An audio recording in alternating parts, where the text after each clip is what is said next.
Hi friends, welcome to Fatafat serial reviews. Maguva O మగువా episode number 57. సింధూర తన దగ్గర లేకపోవడంతో చెంచలమ్మ చాలా డీలా పడిపోతుంది. రాత్రి సమయంలో తన చైర్లో కూర్చొని కళ్ళు మూసుకొని అలాగే దిగులుగా ఆలోచిస్తూ కళ్ళు మూసుకొని ఉంటుంది. అప్పుడు ఇంట్లో వాళ్ళందరూ సింధూర లేని దానివల్లేమో చెంచలమ్మ ముఖం అలా వాడిపోయింది అని గుసగుసలాడుకుంటారు. చాముండి వచ్చి ఇదే అవకాశంగా మా చంచలమ్మకు దగ్గర అవ్వాలనుకొని వచ్చి కాళ్ళ దగ్గర కూర్చుని కాళ్ళు ఒత్తుతూ, అత్తమ్మ మీరు చాలా అలసిపోయినట్టున్నారు అని కాళ్ళు నొక్కడం మొదలు పెడుతుంది. అయ్యో చాముండి, ఎందుకమ్మా నువ్వు ఇవన్నీ చేయడం అంటుంది చెంచలమ్మ. అందరికీ తీర్పులు చెప్పే మా అత్తమ్మ ఇలా దిగాలుగా ఉంటే నేను తట్టుకోలేకపోతున్నాను అత్తమ్మ అంటుంది.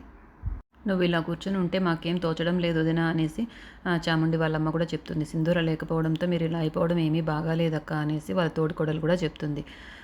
అప్పుడు చెంచలమ్మ, సింధూర వెళ్ళింది వాళ్ళ పుట్టింటికే అయినా కానీ ఏదో ఇదే పుట్టిళ్ళైనట్టు, పుట్టింటి నుండి మెట్టినింటికి వెళ్ళినట్టుగా నాకు అనిపిస్తోంది అని చెప్తుంది. సింధూర అక్కడుంటే ఏంటత్తమ్మా, నేను మొదటి నుంచి నీకు ఇక్కడే ఉన్నాను కదా, నేనున్నాను నిన్ను చూసుకోవడానికి. సింధూర నిన్న కాక మొన్న వచ్చింది, నేను పుట్టినప్పటి నుండి నీ మేనకోడలుగా ఇక్కడే ఉన్నాను అంటుంది చాముండి. నీ ఆలోచనలు అవసరాలు అన్నీ నాకు తెలుసు అత్తమ్మ, నేను నిన్ను చూసుకుంటాను అత్తమ్మ అంటుంది. భోజనం చేద్దు గాని రా అత్తమ్మ అంటూ చేయబట్టుకొని లేపుతుంది. నాకు ఆకలిగా లేదమ్మా అంటుంది చెంచలమ్మ. ఆకలిగా ఉన్నా లేకపోయినా టైంకి భోజనం చేయాలి అత్తమ్మ, లేకపోతే ఆరోగ్యం పాడవుతుంది అంటుంది చాముండి.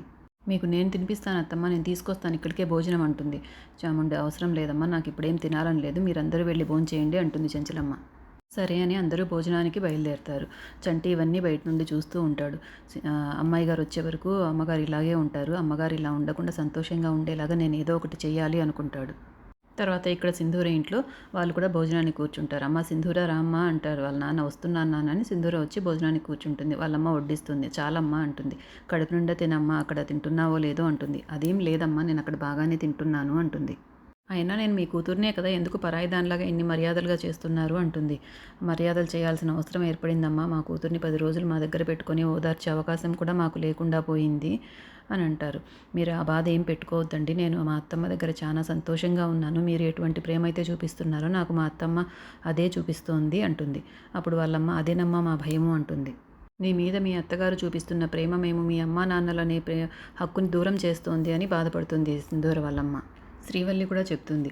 అవును అత్తమ్మ చాలా మంచిది, నేను అక్కడున్న కొంచెం సేపట్లోనే ఎన్నిసార్లు ఏమి కావాలి అనేసి అక్కని ఎంతో ప్రేమగా చూసుకునింది అని చెప్తుంది. ఆ పోన్లెమ్మ, నువ్వు సంతోషంగా ఉండడమే మాకు కావాలి అంటారు. ఇక తర్వాత చెంచలమ్మ ఇంట్లో ఆరు బయట చలిమంట కాచుకుంటూ పని వాళ్ళంతా కూర్చుని ఉంటారు. చెంచలమ్మ కూడా అక్కడే ఒక చైర్లో కూర్చుంటుంది. అక్కడికి చెన్నకేశవులు గారు వస్తారు. చంటి ఇలారా అంటారు. చంటి పరిగెత్తుకుంటూ వెళ్ళి చెప్పండి అడ్డబొట్టు మీసాలైన గారు అంటారు. రే అంటాడు. మళ్ళీ అలా అన్నావంటే అని కొట్టబోతారు. పరిగెత్తుకుంటూ వెళ్ళి చంటి, ఇంకననులేండి కేశవ్ గారు అంటాడు మళ్ళీ. రే ఏంట్రా పేరు పెట్టి పిలుస్తున్నావు అంటారు ఆయన. అయ్యగారు అని పిలుద్దామంటే ఇంట్లో చాలా మంది అయ్యగారులు ఉన్నారు, వాళ్ళని పిలిచినట్టు మిమ్మల్ని పిలిస్తే గుంపులో గోవిందలాగా ఉంటుంది అంటాడు. అందుకే మిమ్మల్ని అడ్డబొట్టు మీసాలైన అంటేనే బాగుంటుంది అంటాడు. అరే నిన్ను అని చెయ్యెత్తుతారు కొట్టడానికి. ఆ మాటలకి చెంచలమ్మ బాగా నవ్వుతుందనమాట సంతోషంగా. ఆ నవ్వులు చూసి అందరూ ఆశ్చర్యపోతారు. ఇంతసేపు అలా దిగులుగా కూర్చుంది కదా, వెంటనే అలా నవ్వడంతో అందరూ ఆమెని చూస్తూ ఉంటారు. చూసారా, అమ్మగారికి కూడా నచ్చిందంటే మీకు ఆ పేరు బాగున్నట్టే అంటాడు చంటి. సరేలే అలాగే పిలువు, కానీ అలా పిలవాలంటే ఇక మీదట నువ్వు ఇప్పుడు ఒక మంచి పాట పాడాలి అంటారు. పాటనా అని ఆలోచిస్తాడు చంటి, ఏ పాట పాడాలి అని.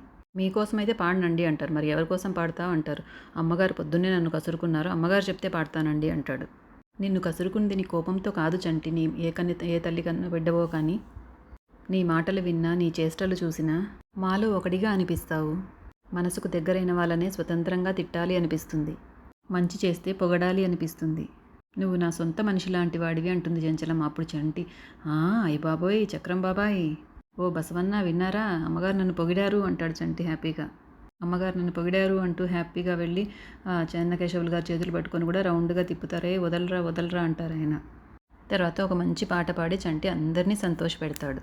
అలా పాట వింటూనే చెంచలమ్మ ఆ చైర్లో పడుకుని, సోఫా లాంటి చైర్లో నిద్రపోతుందనమాట. చెన్నకేశవులు గారు వెళ్ళి వచ్చి బెడ్షీట్ తీసుకొచ్చి కప్పుతారు ఆమెకి. ఇక తర్వాత సింధూర ఇంట్లో సింధూర వాళ్ళ నాన్న పడుకోకుండా ఆలోచిస్తూ ఉంటారు. వాళ్ళ భార్య తులసి వచ్చి, ఏం పడుకోకుండా ఏం ఆలోచిస్తున్నారండి అంటుంది. సింధూర గురించి, తన జీవితం ఏమైపోతుందా అని ఆలోచిస్తున్నాను అంటారు. వాళ్ళ అత్తగారు ప్రేమగా చూసుకుంటున్నారని చెప్పింది కదా, తను సంతోషంగానే ఉందండి అంటుంది. ఈరోజు ప్రేమ చూపిస్తుంది కాబట్టి తను బాగుంది, కానీ జీవితాంతం ఎలా అంటాడు. జీవితాంతం ఏ తోడు లేకుండా ఎలా గడుపుతుంది సింధూర, తనకంటూ ఒక తోడు కావాలి కదా అంటాడు ఆయన. ఇక తర్వాత తెల్లవారుతుంది. చెంచలమ్మ ఇంటి దగ్గర చంటి నీళ్లు తోడుతూ ఏదో పని చేసుకుంటూ ఉంటాడు. చెంచలమ్మ బాగా రెడీ అయ్యి వెంటనే బయటకొచ్చి కారు దగ్గరికి బసవా పద వెళ్దామంటుంది. చంటి పరిగెత్తుకుంటూ వెళ్ళి అమ్మగారు మంచినీళ్ళు ఇమ్మంటారా అంటాడు. వద్దు అంటుంది. పోనీ మజ్జిగ ఇమ్మంటారంటే అబ్బా వద్దురా అంటుంది. చెంచలమ్మ హడావిడి చూసి చెన్నకేశవులు గారు వచ్చి ఎక్కడికి వెళ్తున్నావు చెంచలమ్మ, ఏదైనా తీర్పు ఇవ్వడానికి వెళ్తున్నావా అని అడుగుతారు. పొలం చూడ్డానికి అత్తమ్మ అని చాముండి అడుగుతుంది. కాదు అంటుంది. అమ్మగారు సంతోషంగా ఉన్నారంటే అమ్మగారు ఎక్కడికి వెళ్తున్నారో నాకు అర్థమైంది అని చంటి అంటాడు. సింధూర దగ్గరికి వెళ్తున్నానండి అంటుంది చెంచలమ్మ. నిన్ననే కదా తను వెళ్ళింది, మళ్ళీ వెళ్ళడం ఎందుకు చెంచలమ్మ అంటాడు ఆయన. సింధూర నా కళ్ళకు కనబడకపోతే నాకేదోలా ఉందండి, నా మనసేం బాగోలేదు, అందుకే ఒకసారి చూసి రావాలని వెళ్తున్నాను అంటుంది. ఒక్కరోజుకి ఏమవుతుంది, నిన్ననే పంపించి ఈరోజు మళ్ళీ వెళ్తే బాగుండదేమో అంటారు ఆయన. నా కోడల దగ్గరికి నేను వెళ్ళకూడదా, వెళ్ళి ఒకసారి చూసి ఇంకా 4 రోజులు అక్కడే ఉండమని చెప్పొస్తానండి అంటుంది.